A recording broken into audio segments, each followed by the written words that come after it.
I'm in Elderslie, west of Glasgow. Right, right. It's very sunny. Michael, Mike, where are you? I'm in Glasgow. Well, I say Glasgow. I'm actually in Bearsden, but I don't like admitting to that. Yeah, no, I'm about to. And where are you, Michael? Yeah. I've no idea. No change there, eh? Outer space. I'm in air. Oh, you're in the air. Yes. Good. Right, is that as live now, right? It is. So you're the furthest person. I was going to say I'm the furthest, but no. I think Crete beats Fife. Hello everybody. So this is the fourth panel of today. This is the hashtag Glasgow Crime. So you're going to be in for a wild ride. I've got Emma Mackenzie, Caro, Ramsay chairing and part of the panel, Owen Mullen and Michael J. Malone. So enjoy. Thank you very much. Thank you, Lindsay. And thank you for inviting us. I'm going to put my specs on now so I can see what these bad boys are up to. So basically, we're going to be talking about Glasgow. We're going to be talking about crime fiction. We're going to be talking about killing people. And I'm going to interview these three boys severely about writing sex scenes. But we'll do that right at the end so that everybody will watch up to that point, because that might be the only interesting thing that we say. So I think, as you heard, we've got two Michaels. We've got a Michael Mackenzie and a Michael J. Malone.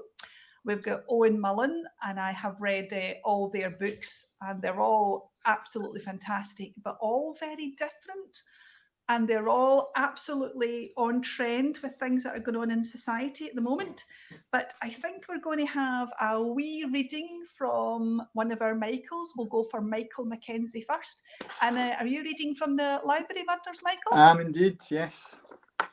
So just to kind of very briefly set the stage for this one, where we jump into the reading, my protagonist, Alyssa, has just started work, her new job in a public library, and she's arrived late and hungover and stinking of last night's sweat, and is beginning to think she's made a very big mistake. So, as Alyssa sat behind the counter, acutely conscious that her clothes reeked of cigarette smoke, booze, and her own sweat, a large man in his mid-40s came storming out of the reading room and made a beeline for the desk, fists clenched by his sides. He had pockmarked skin and tufts of badly cut hair sticking out from under a navy blue beanie hat emblazoned with a Scotland flag. He stomped up to the desk and stood there, breathing loudly through flared nostrils. My computer's broke, he announced. Jason gave him laconically. That seems highly improbable. It went off and now it won't let me back on. I tell you it's broke. Mr. Ramage, were you by any chance looking at things you weren't supposed to again? No! Ramage's face, including the tips of his very prominent ears, flushed scarlet. Alyssa half expected steam to rise from his head. You sure about that? I wasn't. You're trying to make out that I'm some sort of, that I'm a liar. No one's trying to make out anything, Mr. Ramage. But if you think we can't see what you're looking at just because you sit at the back of the room, you're sorely mistaken. We'll get someone for head office to deal with your inquiry just as soon as. In the meantime, may I suggest perusing the contents of one of our many fine books? He pointed towards the row of shelves at the back of the library, preferably over there and downwind of the desk. Ramage eyed each of the assembled staff in turn, his eyes coming to rest on Alyssa. She swiftly wiped anything approaching a smile from her face. You bastards, he spluttered, his voice rising to a crescendo. Stuck-up, evil, spiteful bastards. Davy stepped forward with his hands raised in a plea for calm. Now, Mr. Ramage, there's no need for language like that. As my colleague said, we're on the phone to head office as we speak. If you'll just be patient a bit longer. Ramage jabbed a trembling finger at Davy, extending his entire arm across the desk so that the tip came close to touching his nose. Just wait. A reckoning's coming. One of these days you'll bite off more than you can chew, and then you'll be sorry. He pointed at each of the assembled staff, leaving Alyssa to last. Just wait, he repeated, then turned on his heel and stormed out. An uneasy silence lingered in the wake of his departure. The various customers who'd stopped to watch the unfolding encounter continued to stare apprehensively in the direction of the desk. Then, almost as one, They returned to browsing the shelves, a low murmur of conversation once again rising. Laura was the first to speak. What an arse! Well, that's it. I'll have to bar him now. You can't go around making threats against people and not expect to face the consequences. Ah, it was never a threat, said Jason. The man's all mouth and nae trousers. He's just raging because he got caught with his pants down. Well, I'm glad you can be so blasé about it, but if you ask me, someone should be calling the police right this minute. Jason made a sweeping gesture with his hand. You go right ahead, just as soon as Madam gets off the blower to our lords and masters. Eva, who still had the phone clamped between ear and shoulder, made an obscene-looking gesture before turning her back on him. With the drama having subsided, staff and punters alike started to go about their business once more. Davy began to gather up the books lying on the returns trolley at the foot of the desk. Jason produced a packet of digestive biscuits from under the counter and proceeded to cram one into his mouth whole. Eva, still waiting for someone to deal with her inquiry, began to hum the tune to Take This Job and Shove It. At that moment, there was a sound of footsteps on the marble floor in the foyer. The hinges on the door to the main library squeaked as it swung open. Laura glanced in the direction of the new arrival, then gave a squeal of horror. Alyssa turned to see what the fuss was about. A man stood facing the desk. He was dressed all in black. A balaclava covered most of his face, leaving only his eyes visible through a narrow slit. In his right hand, he held a black plastic handgun. For the next few seconds, time seemed to stand still. No one moved or spoke. A few stray crumbs fell from Jason's mouth. At the other end of the phone line, a woman's voice could be heard faintly, asking Eva if she was still there. Alyssa felt a nervous laugh bubbling up in her diaphragm. It got as far as her mouth before the man raised the gun and opened fire. The first blast exploded into Jason's face, spraying an arc of blood and biscuit into the air. The second hit Laura in the chest. She dropped like a sack of potatoes. The third took out Eva, the bullet entering the centre of her forehead. She was still holding the phone when she went down. The fourth hit Davy in the back as he made a run for it. He crumpled to the floor and lay still. The shooter turned to Alyssa. Their eyes met, the distance between them less than an arm's length. For a moment, they just stared at one another. Alyssa could hear her own heart beating a totem against her rib cage. She felt something warm and wet run down the inside of her leggings. Please, she said. I'm only new. The man raised his gun and pulled the trigger. And that's it. Oh, and it gets better from there on in. It's a remarkable book. I've got two questions for you, Michael, before we go into anybody else. Now, when we first met, you just published your debut novel in the Silence, is that? That's correct, yeah. And you were working in a library. I was. So I have to ask, is Mr. Ramage from your own experience of working there? This is the $1 million question. There's an afterword at the back of the book where I take great pains to stress that none of the characters based on it that are in the book are based on any kind of real life individuals, and I stick to that. I mean, I think there are certain archetypes. I mean, the thing about working in a library is that you do meet a really interesting cross section of people from society. So I think that, there are probably people that I have crossed paths with in libraries that you could point to and say there are definite elements of Mr. Ramage in there, but no, he's not based on any one individual. He's a composite. Yeah, he is. I mean, I'm being very careful about what I say here because I don't want anyone to pick up the book and go, that's me. I think he is based on somebody, and I think that person's probably related to me, but never mind. All right, okay. Well, I must have done that through osmosis then, because I don't think I've met him. Your main character's Canadian, isn't she? She is. Is there a reason for that? Well, the main reason was that I wanted someone who didn't have any kind of ties to the area, because just purely I've kind of carved this niche for myself of always writing about amateur detectives, and I think one of the difficulties when you're writing about an amateur detective is if they've got family at their beck and call, it really complicates things because, I mean, especially, this is not much of a spoiler, but Alyssa survives the shooting and she's one of only two to survive it. So as she's picking up the pieces and trying to get her life back on track, you would expect her family to be kind of all over her and be like, are you okay? And, you know, kind of fussing over her. And I really didn't want that. I wanted the plot to get moving. So basically I decided I wanted to make it to have her family at arm's length, keep them as far away from her as possible, and make it, you know, well, I mean, I wrote this before COVID was a thing, but, you know, it would be even more difficult for them now to kind of drop what they were doing and get on the plane to be with her. Yeah. But yeah, so basically it was about getting rid of anyone that could get in the way of, you know, kind of advancing the plot.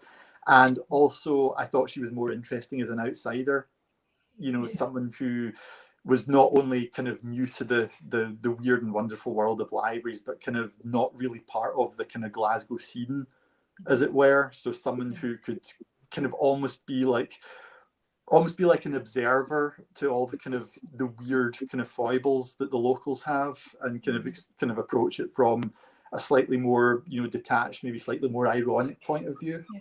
And also I thought because she was quite isolated, it drives her into a close relationship, which may be a good or a bad thing for investigative and personal purposes. You know, it brings those two characters very close together. Yeah, definitely. Although, I mean, she insists that she doesn't want a friend, but deep down, she's pretty lonely. So, Owen, have you got a wee reading for us from where are you in the world? Just tell everybody where you are so we can all be really jealous and hate you. Right, I'm Caro. I'm in Crete. I'm an island of Crete, and of course we're 2 hours ahead of you here, so it's beginning to become night. It's Scotch show down here. It's with 36 or 37 degrees today. I know UK's been having a lot of that, and it's really pretty and tolerable. I haven't been out all day. When you're on holiday, you're grabbing your stuff, running out of the hotel and getting down to the beach. When you live in the sun, that's not what you do. It's really Mad Dogs and Englishmen stuff that. So I haven't been out over the door really. And that'll be it until the end of the month. At the end of August, the weather changes. It becomes September, and then it becomes really, really terrific weather. But so I'm in Crete. But because when we came here, I didn't have internet. We didn't even have a phone line. But in the 15 years since we've been here, technology's caught up with us, so we can do things like this. There's an American base across the road. In fact, I think the two French jets that are in support of what's happening with Turkey and Greece, this conflict might be there. So so we're here. But can I ask you a question, Caro? Now, because my name isn't Michael, am I always going to be stuck in between these two? I think so. I have been stuck in between both of them before, and I feel your pain. Well, I don't want to hear any more. I'm going to read you an extract from this book. I don't have a copy of the book down here. The copies I've got are in Scotland. I intended to be back in Scotland, but of course, COVID got in the way and changed all that. So I'm going to read you a little bit from Deadly Harm, which is a standalone novel, and it's a follow-on from In Harm's Way, and it's the story of Mackenzie. We pick up the story right at the beginning. 2 women in a back garden in the dead of night, and they're digging a grave. Women's Refuge, next town, 10 miles from Glasgow. The 2 women weren't friends. A month earlier, they hadn't even known each other. They didn't notice the cold yellow moon hanging like a Christmas tree bauble in the clear sky above the campsites, casting golden light over the hills. They had other things on their minds. One had short blonde hair, her companion's was long and dark. Neither was dressed appropriately for the task. The blonde, Caitlin, wore shoes with heels which sank into the soft ground. Her partner, Mackenzie, still had on her outfit from during the day. The differences between them were obvious, but their fear was common. Their eyes were wild, the skin around them pale and tight as gossamer masks in the moonlight. They hardly spoke. When they did, it was in a whisper. It was scared, and it showed. Dragging the body to the bottom of the garden had sapped their strength, and even before they started to dig, adrenaline drove them on. They carried the smell of wet grass, and their spades struck the ground with quiet thuds, sliding into the damp soil, finding little resistance. After 40 weary minutes, they had a glistening mound to show for their efforts. Caitlin stood under the trees, her shoes caked and heavy with earth, glancing anxiously towards the sandstone house. At any moment, a face could appear at the window. If it did, life as they'd known it was over. How deep does it need to be? Mackenzie didn't raise her head. The question was beyond naive. Deep. Caitlin gushed nonsense. I'll go to the police, maybe. Forget it. This wasn't your fault. I said, forget it. Mackenzie breathed heavily through her nose. Andrew had been waiting with the news when they got back home from the coast. Awful news she tried not to think about. Now this. A breeze rustled the branches of the trees above them. Mackenzie felt sweat drying on her brow. She closed her eyes, savouring the sensation. Panic was the enemy. No good way down that road. Whatever story they gave the police wouldn't save them. Digging was their only hope. But it's the truth.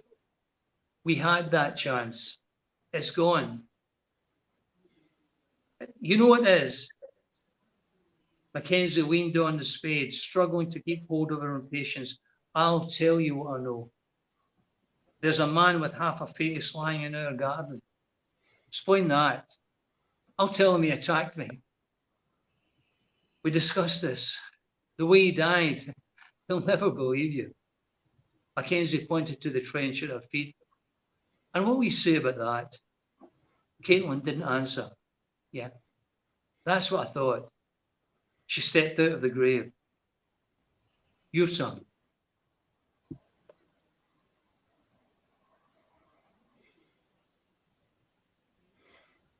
That's it. Stunned into silence. I was Stunned into what silence indeed. what I really liked about your book is that the goodies and the baddies are just on either side of a very fine line. And I think anybody with a conscience could have been on either side of that line, because there's a bigger baddie, if you like, elsewhere. What was the germ that made you write it? What was the spark? Okay, well, the germ started in the previous book, In Harm's Way, where Mackenzie is in an abusive marriage. Won't tell the story of that, but it resolves. And this book is 5 years on, when she has survived, and she's got a lot of money now, and she wants to do something for women who've been in the same position she's been in. Of course, it's crime fiction, so it's not just an everyday tale of whatever. It's got to be fraught with tensions and other stuff. Mm-hmm. So when I started to think of what would happen, it all came obvious to me that she tries to help someone who brings more problems to her than she really needed. And the story kind of kicks off, as you know, because you've read it, Caro. The story kicks off from there. And on the way, I agree with you about the fine line. Some people wrote to me and said they didn't know about that fine line, and maybe the line wasn't as fine as that, but it always was a fine line for me, because what you have, as you have often in classic crime fiction, is good people doing bad things for good reasons. There's actually another book that I haven't written. I've kind of half written it. I don't know if I will. I'll see how it goes. But it was a difficult subject, because obviously it's about abuse. I didn't go into that too deeply. I did speak to some women who, in part of the research, had lived in, had been forced to live in refuges, and a couple more than that who'd been part of abusive relationships. But so I wanted to hit a balance between, the horror and the despair in that situation, without going too much into that. And conversely, again, because you've read it, there's another story going on where that's exactly the case, with the Glasgow guy and all that goes on there. So there's kind of two tales going on. They have a common theme, but they're almost from different sides of the same story. But you do know they're going to come together at the end, and yes, I think I'm going to talk about the ending of that. The ending of that book was just unbelievable. So, excuse me, that's my Staffordshire Bull Terrier just knocked over a bookcase. Matilda's on the rampage. So the other Michael, Mr. Malone, I know you're not that keen to do a reading, but can you just tell us a wee bit about the one that I have a copy of? All right, okay. Song of Isolation. Right, well, I don't want to get left out, so I'll do a wee bit of a reading as well. The book's just out in the ebook about a week ago. Paperback's out in September, so I'm not quite yet used to talking about the book. But anyway, a brief synopsis is: film star Amelie Hart, she steps back from the limelight, settles down with an ordinary guy. She thinks like she's done with like the fame and all that nonsense, but then her boyfriend is accused of molesting the next door neighbour's daughter. So the press are all over her because she was famous. So she then flees the country. Dave's arrested, put in prison, and then there's the wee girl who's at the heart of the whole thing. So each of them are in isolation, effectively, because of this thing. So the story is told through the perspective of the three of them, just to see kind of what happens. Well, I'll read just a wee page then. Absolutely. Aye. So this is at the prologue. I'll read a bit of the prologue, not the whole thing. So Amelie, at the start, you kind of find out why she stepped back from the limelight. And she woke up one day to find a photograph of herself on her pillow beside her head. She ran out the house, and this is the first time she's come back since.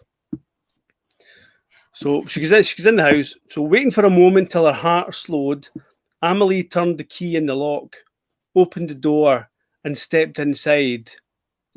Before she shut it, she waved at the taxi driver. He returned the gesture and drove off. Inside, back against the door, she listened as the car moved away. Then she strained to hear if there was any other noise in the house. Silence. Familiar sounds of the area registered. A dog barked from somewhere behind her. A door slammed next door. A car, then another, drove past. Someone, a child, called out to a friend as they ran past. Life moving on, completely unmindful of her troubles. She put the chain on and clutched the keys in her fist, one pointing out from between two fingers like a makeshift knuckle duster. A stunt guy on her last movie had shown her this little trick when weird things first started to happen in her life. She suspected it wouldn't cause much damage, but she felt reassured by it. If anyone came for her, she'd aim for the eyes, make as much of a mess as she could before running to safety. Keeping her footfall as light as she could, she made her way down the long hall, past the dining room door, and through into the kitchen. The back door was still locked just as she left it, and all the windows were closed. Retracing her steps, she went back down the hall and edged into the living room. All the seats were vacant, the windows shut, but the curtains were open, meaning if he was out there watching, he could see everything. On her hands and knees, she crawled over the carpet to the large bay windows, and eventually, with a lot of tugging and some heavy breathing, she managed to close them. Then she made her way onto the sofa, where she collapsed. What are you doing? She asked herself. Who crawls across her living room floor to shut their curtains? She looked down at her hands. They were shaking. Wine could help. She could almost hear her friend Lisa's voice, and smiled, and felt that smile loosen the muscles in her neck and her back all the way down to her feet. She was safe. There was no need to worry. A noise.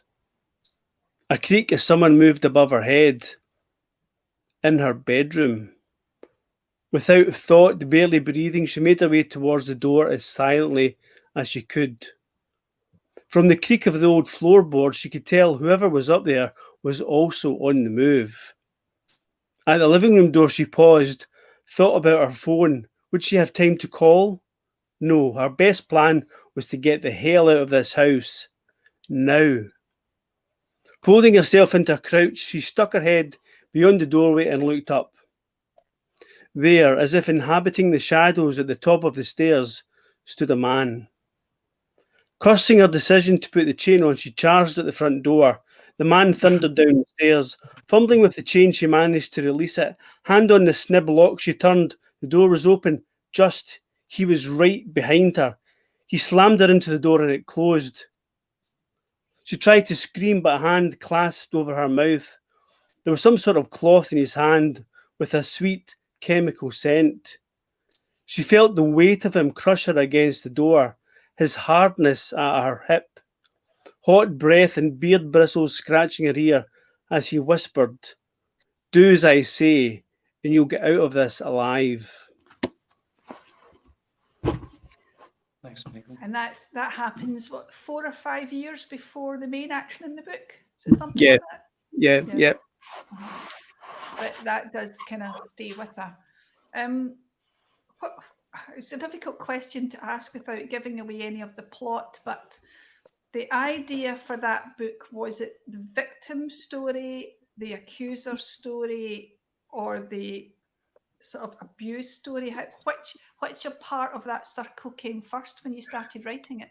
It was actually the accused. What happened was a friend, I can't say who they are because I've kind of lost touch with them, so I don't have the permission to talk about it. But it was a long time ago, and they used to be in the public eye, and they stepped back, and then her boyfriend was accused of this crime.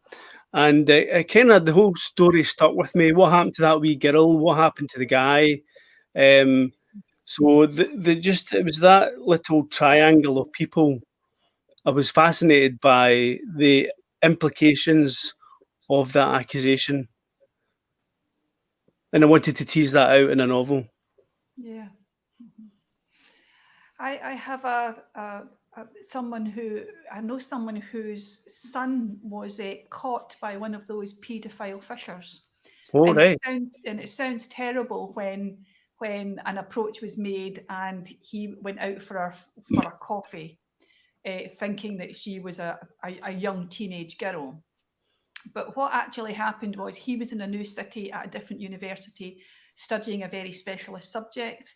And the email appeared from a schoolgirl to saying, "I'm hoping to study there doing the same thing." And a few emails went backwards and forwards, and she said, "Can we meet for a coffee?"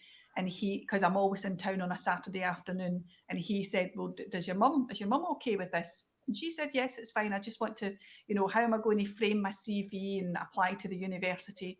And of course, when they met, it was a group of guys. Oh, wow. And that kind of went to court and was absolutely thrown out. So I was very interested in your story because of that point of view. Because if you hear it one way, it's something. If you hear it the other way, he was just being a nice guy, and he was 19 or 20 or something. He was a young man. Yeah. And a lonely young man in a big city. Yeah, interesting. Wow. Interesting. So, Michael, what about locations and things? And did you visit any of these places? And did you get that money back on your tax? That's what I want to know. Hopefully, there's a tax answer to the tax. I went to Bordeaux. I love France, and I've always wanted an excuse to visit there and write it off as a tax charge. So it was the perfect situation. Amelie, I made her half French so that the place that she would flee to would be France. And then I was speaking to a friend who lives in Bordeaux, and I said that I'm looking for a site where I can set this part of the book. She said, "Well, come and stay with us." So I went to stay at hers with her family, and this lady, Claire, she worked in the wine industry.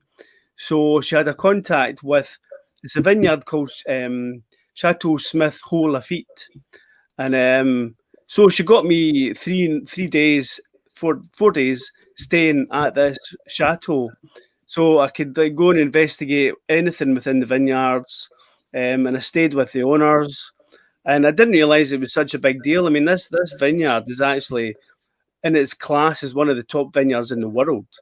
And it's a big deal. The first day I was there, I had lunch with the owners, and we were just chatting away. And they said, "Oh, do you know Harlan Coben?" And I was like, "Well, I've read his books. Oh, he was here last year for a wee visit." And I was like, "All right, okay." Me and Harlan were like that. So it was astonishing. I felt spoiled actually.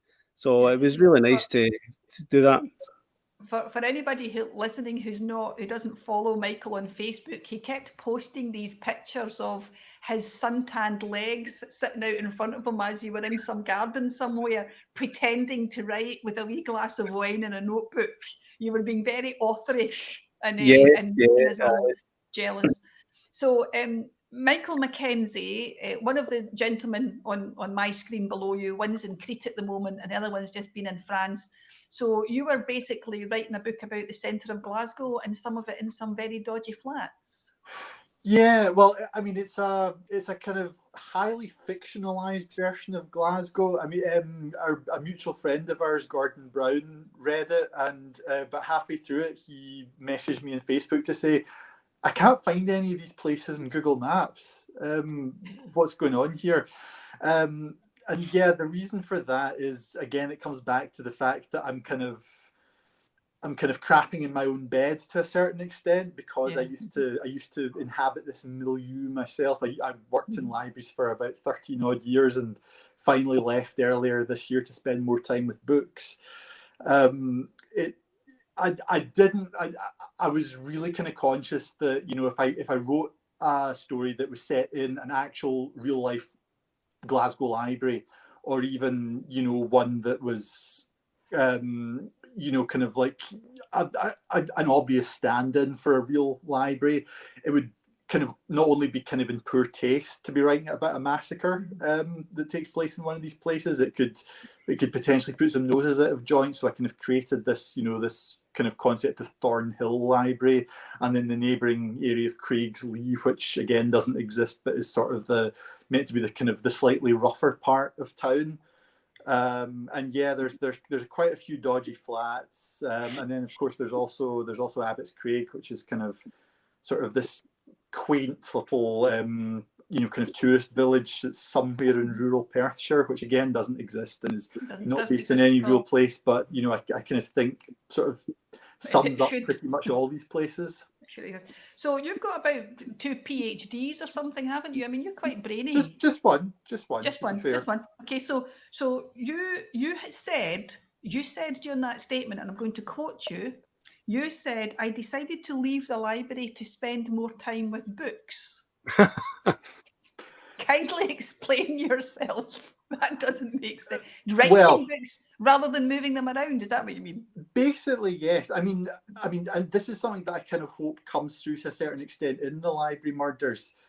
A lot of what goes on in libraries, especially these days, is not about books. It's, I mean, to a certain extent, I wanted to kind of comment, you kind of do a wee bit of social commentary, be all kind of highbrow with this book, and kind of make a point about, you know, the extent to which the social security net has been kind of stripped back in recent years.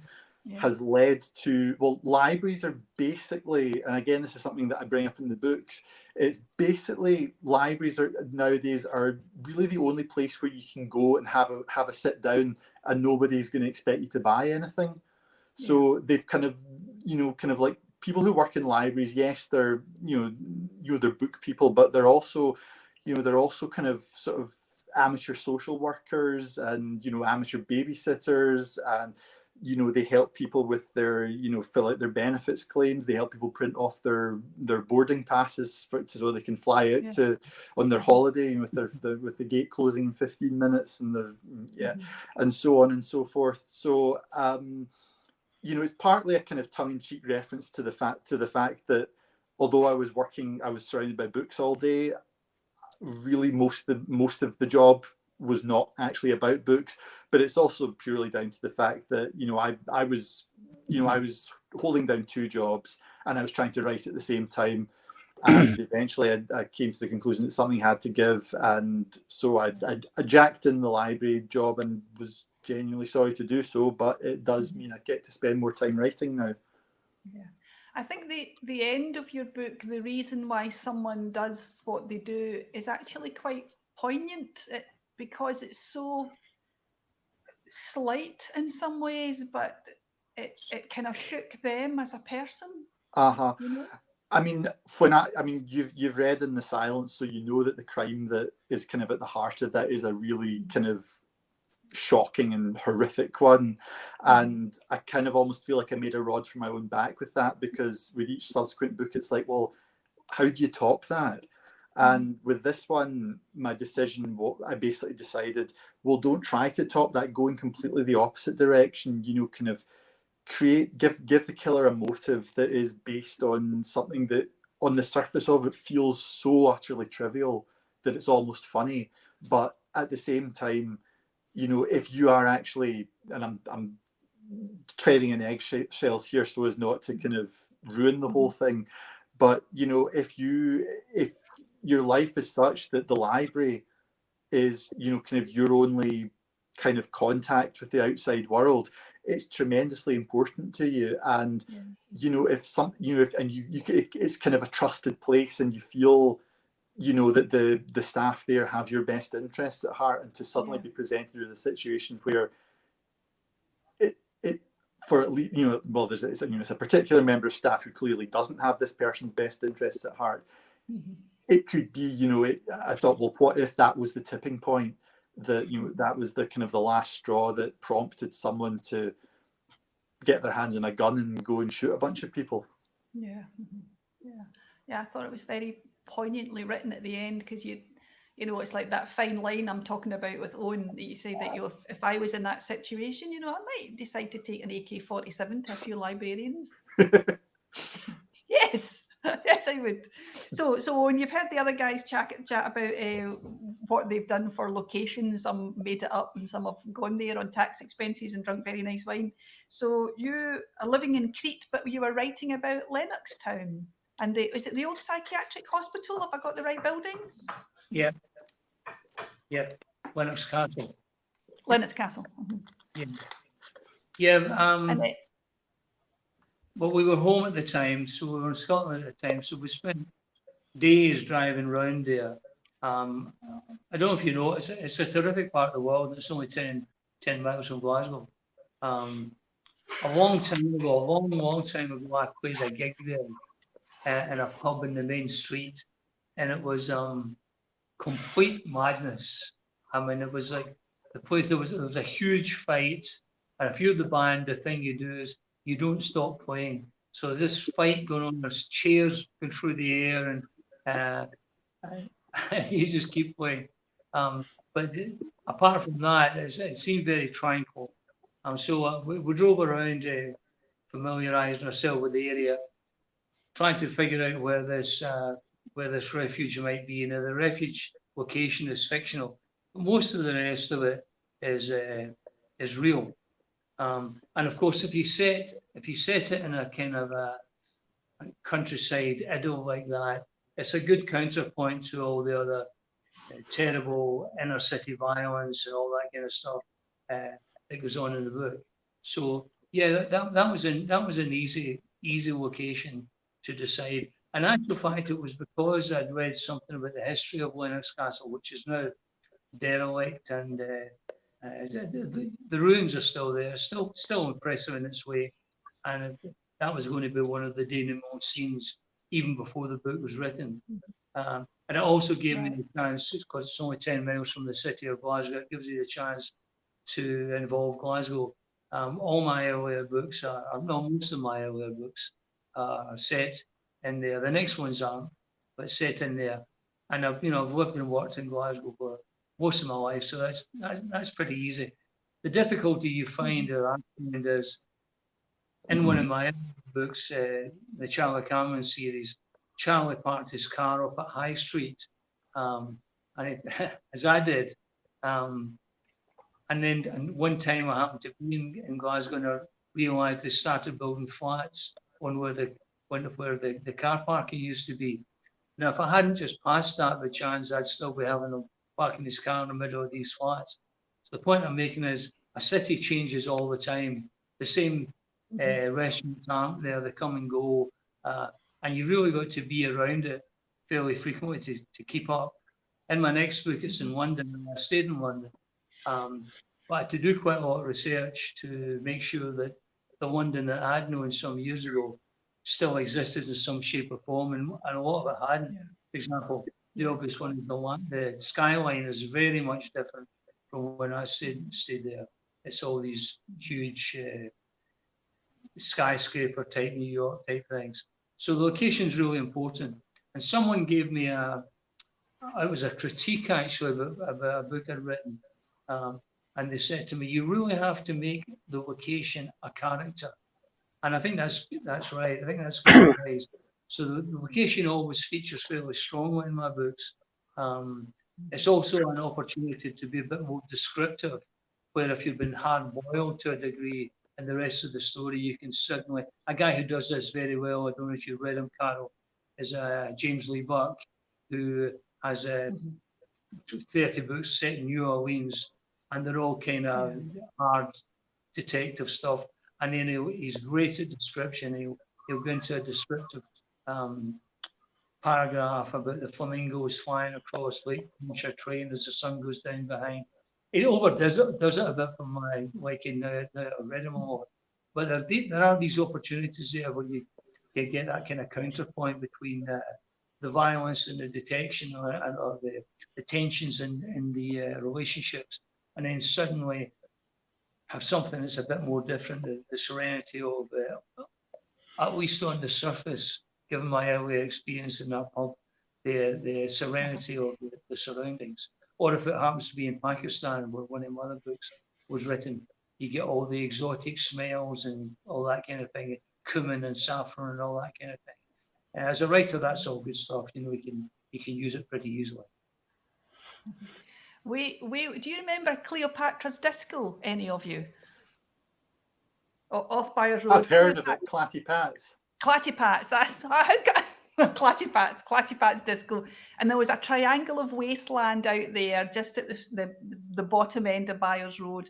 And there was always a caravan sat there. And as people were spilling out Clatty Pats at 2:30 in the morning, that caravan would sit there and give out rolls and sausage and all sorts of things. And it was known as the last chance disco, because if you didn't get a winch in Clatty Pats, you might get one in the queue.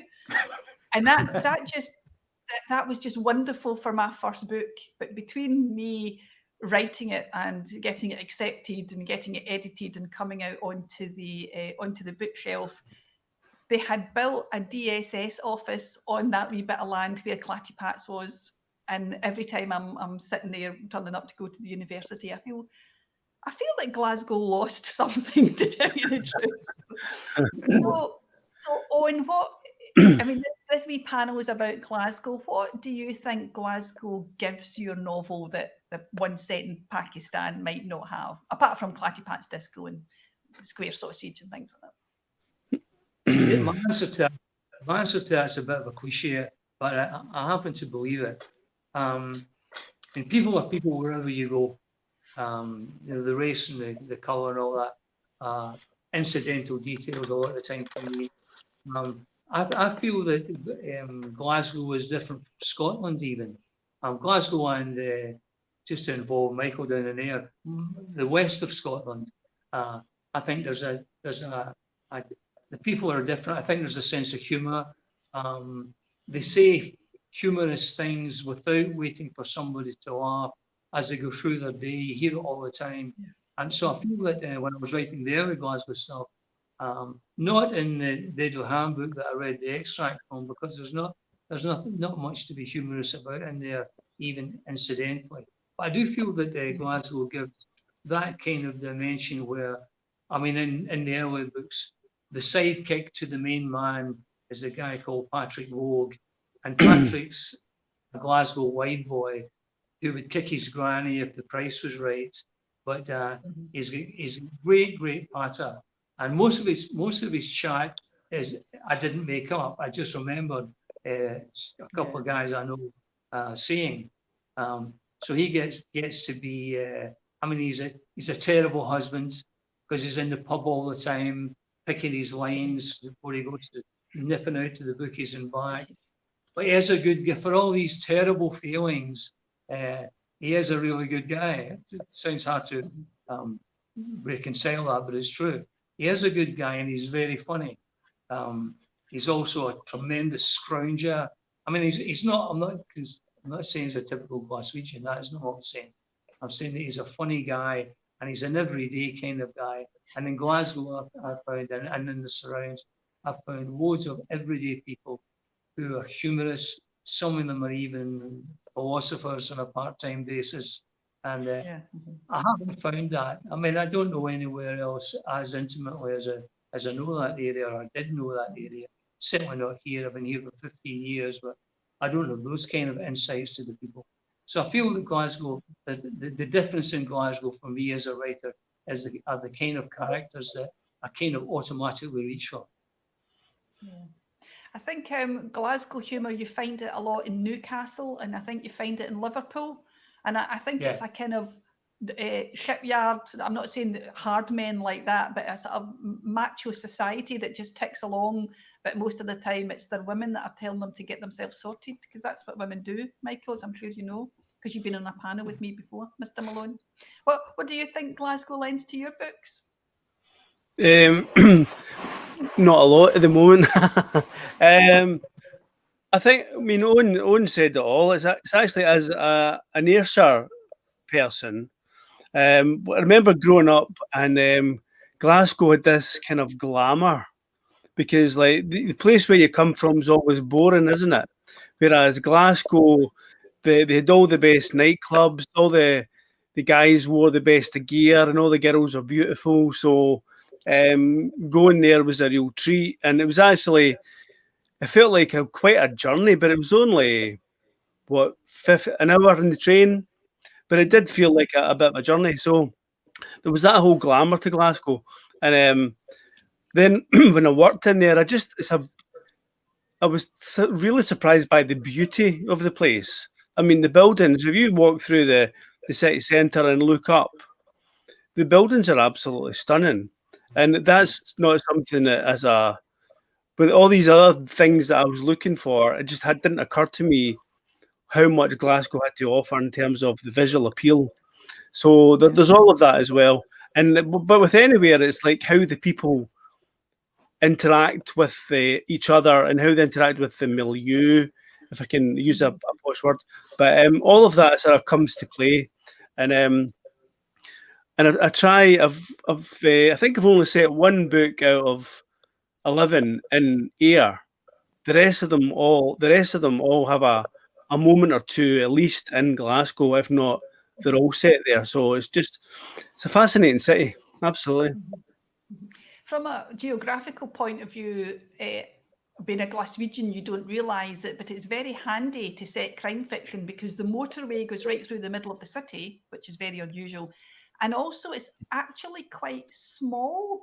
You know, you can, as Owen was saying, it's so easy to get out to the countryside. It's so easy to get to the seaside. And if in London, that just wouldn't happen. I mean, it takes you about a fortnight to get to the motorway from the centre of London, doesn't it? Mr. Mackenzie, how are you? Because you're Glasgow. I mean, I'm a Govan girl, so your Glasgow is quite a different version to my Glasgow. I mean, you've got posh dogs out there, we've got wee staffies down here. Yeah, I mean, I think the other two gents have kind of covered more or less everything. I mean, I think for me, what Glasgow brings to my writing is a certain kind of irreverence. Like, actually, Michael, can I ask you a more specific question than that? Yeah. Because Alex Gray, Lynn Anderson, and some people on this panel set their books specifically in the West End and round the university in Byres Road. And I think you've done that as well, Kelvin Grove Park.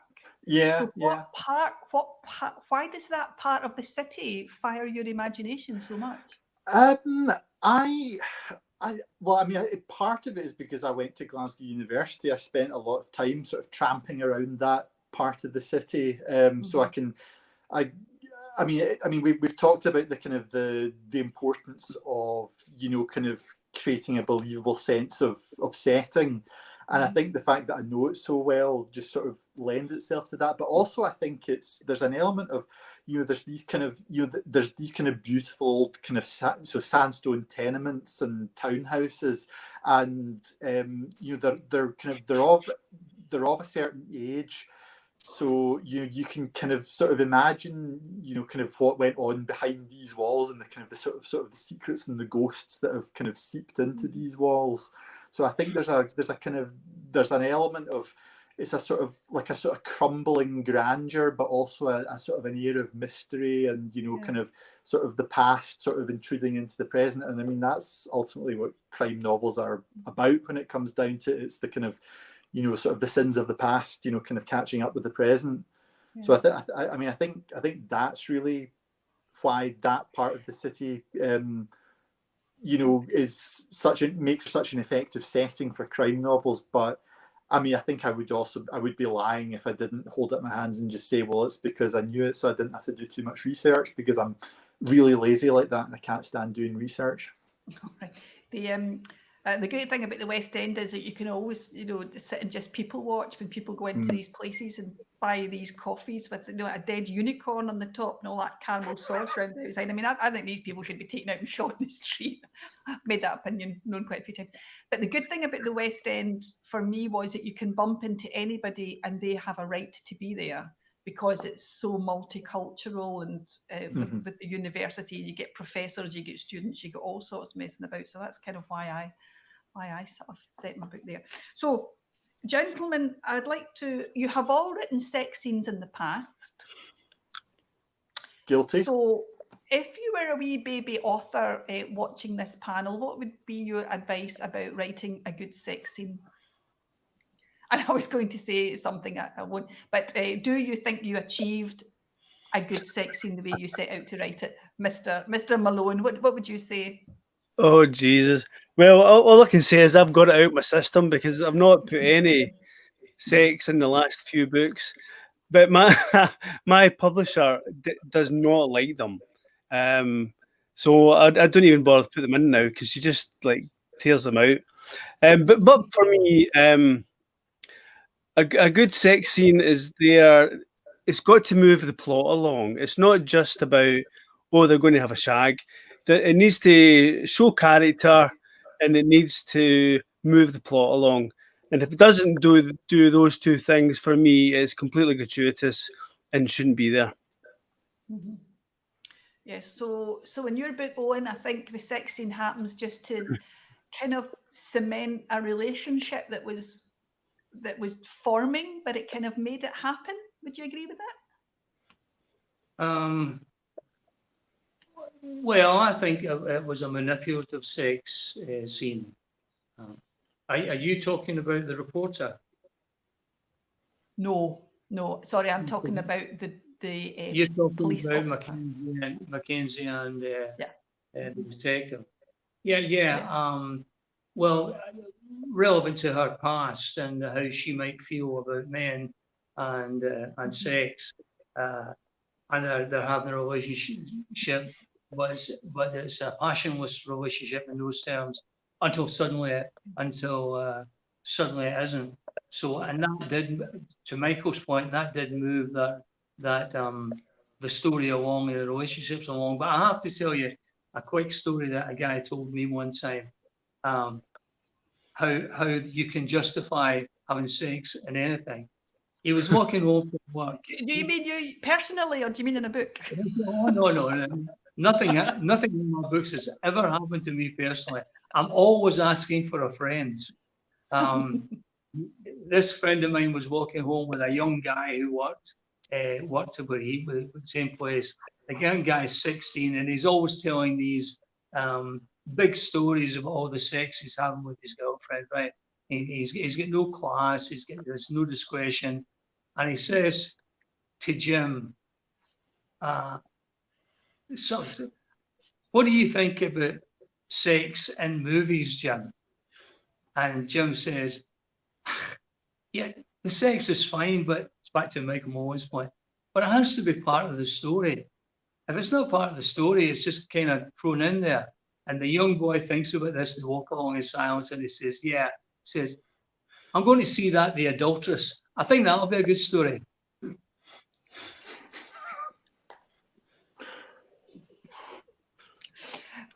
Mr. Mackenzie, your sex scenes have been, I can't quite think of the word. The one I'm thinking of, the tawdry is the one, but that's not what I mean. I mean slightly comical, slightly.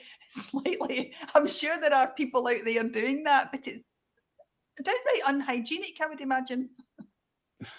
Which one are you? That's from the first book. That's from the first book. There are quite a few actually in the first book. There are quite a few, yes.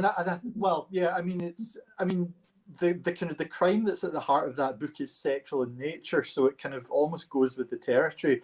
But I'm not sure whether you're referring to the one involving the protagonist or the one involving our good friend Zoe. Our good friend Zoe. Yeah, well, yeah. The girl who's always saying amazeballs. It doesn't matter what happens. She's saying amazeballs. Zoe's fantastic. If you've not met Zoe, you're missing out. But no, I kind of that one kind of almost to a certain extent breaks the cardinal rule of not moving the plot forward.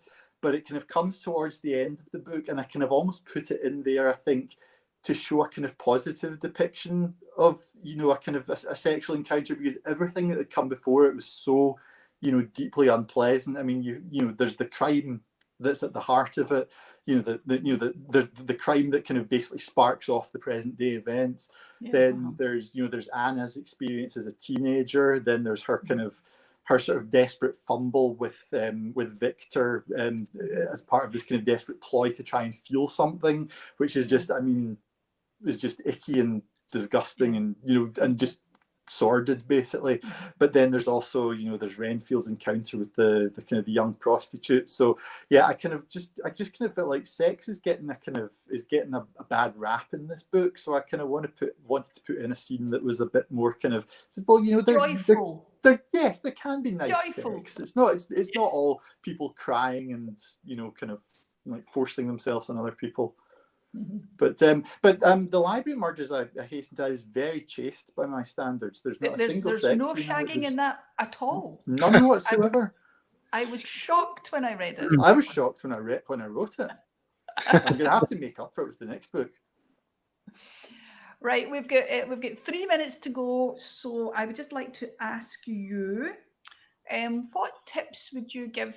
Your top tips for writing a really good crime novel. How's that for a question for any young writers watching?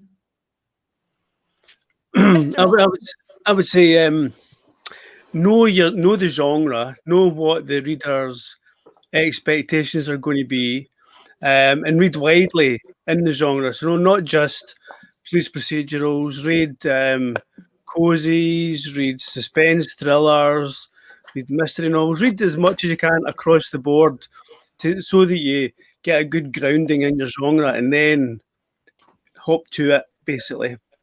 Yeah, and read James Lee Burke. And read Michael J. Malone. Read Michael J. Malone. I read that. It's rubbish.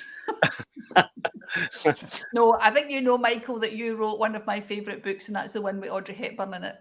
Right, okay. I still adore that book. Owen, what would you say for wannabe writers? What would your best piece of advice be?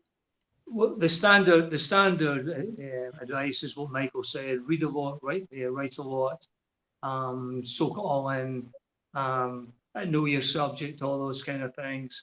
And if you don't know your subject, do some research. In my new book, Family, which is out in January, I've had to do quite a lot of research on that because it's in London, because I do know London, but I don't know London 21st century the way I once did. But the most important thing for me as a writer, and I do say this, it always amazes me when anybody would ask me what I think about writing, but my advice is this: show up at your computer every day. and and give it whatever you've got to give. Some days you'll have plenty, some days it will all just fall out of you, some days it won't. But it definitely won't if you don't show up. And if you've done all the other things that Michael J said there about reading and writing and knowing your subject, you'll probably end up with something. But the persistence of it, really, and the consistency of it, I think that's, if anybody wants to write, see, you know this is true, Caro. A lot of people want to write, except they don't. They don't really. They want to have written. It's a completely different thing, you know. And they never put their bum on the seat and their fingers on the keyboard. And therefore, it never happens, you know. Yeah, never going to happen. So, Mr. Mackenzie, what are you? You're younger than the rest of us by a long way. So, what's your up-to-date advice? Your top tip? Well, I mean, I think if I had a clear answer to the question in my head, I would probably have written more books by now. I mean, I would echo what Michael and Owen have said. It's about, you know, it's about perseverance. It's about, you know, kind of knowing the subject that you're writing about. And I would also say, I think the kind of crime books that I like to read are invariably the ones that have got something to say. You know, they've got a kind of they've got a particular point of view about, you know, society as it is or as it was at a certain point in time. I mean, it's an often made observation, but, you know, if you want to know about a particular society about a particular point in time, go and read the crime fiction that's being produced in that time and place. I mean, I think. I think it's probably with crimes, because it's, especially with police procedurals, they're kind of slightly more kind of, there's a fairly set, you know, kind of pattern and formula. You know, a crime is committed, the detective investigates and catches the bad guy, and I think it's probably very easy to kind of get caught in a trap of, you know, kind of writing something quite perfunctory. But if you've got a perspective, if you've got something to say, then I think, you know, these are the books, the books will crime or any other genre that police procedural is hanging on that concept that you want to explore. Absolutely. Mr. Mackenzie, very quickly, in 30 seconds or less, what's next for you? What's your next book? Well, I've got 2 buns in the oven at the moment. So the first is the third book in the Anna Scavallini series, and I'm hoping that will see the light of day kind of early next year. It is almost certainly. Does Zoe appear in that? Yes, she does, and Zoe is in fact the protagonist of the second book, Cruel Summer. So if you're a fan of Zoe, check out Cruel Summer and watch out for book 3, which I'm almost certain will be called The Shadow Men. All right, good. And I'm also in the kind of very early stages of working on another standalone, which doesn't have a title set in stone yet, but the elevator pitch, if you like, is 3 women go up north for a long weekend on Friday afternoon. On Monday morning, they come back having buried a body in the woods. As you do. As you do, yeah. You mean and you've Mr. never Malone, done what's this next for you? in your long weekends? But yeah, so those are the 2 that are kind of cooking at the moment. The other, Michael? If I tell you, I have to kill you. Again? Aye. I've got 2 ideas. I've not quite fleshed them out yet, so I'm not comfortable in talking about them just yet. So, they're you're formulating. Yeah, they're both standalones, and that's really all I want to say. Right. But Owen, what is it? The Family set in London's your next one? No, it's called Family. It's 3 books. 3 books on the same theme for a new publisher, Boldwood Books. We're all very excited about them, and I'm glad to be with them. And it's about a crime family, Danny and Luke Glass and their sister Nina. They kind of rule the roost south of the river, but when they're challenged, they find that the challenge is not only from outside, but from inside the family as well. And just to finish, one thing that Michael J said about a little idea hanging around. Years and years ago, I was in a pub in London, and it was a Tuesday night at 10 o'clock. There was nobody there except me and this old guy at the end of the bar. No guy's reading a paper, and he asked me for a light for his cigarette. I smoked in those days. So I give him a light, and that's the end of the story. No story at all. 2 days later, I'm in the pub, and the barman says, "Do you know who that was?" I said, who? I said, the old guy you gave the light to. I said, no. I said, that was Charlie Cray. That was Charlie Cray, Ronnie and Reggie's brother. And for some reason or other, that small piece of nothing stuck with me. So I was always going to write. A crime. It's on pre-sale. I have to mention that. I was always going to write a gangland thriller. I didn't know it then, but it's back to what Michael says.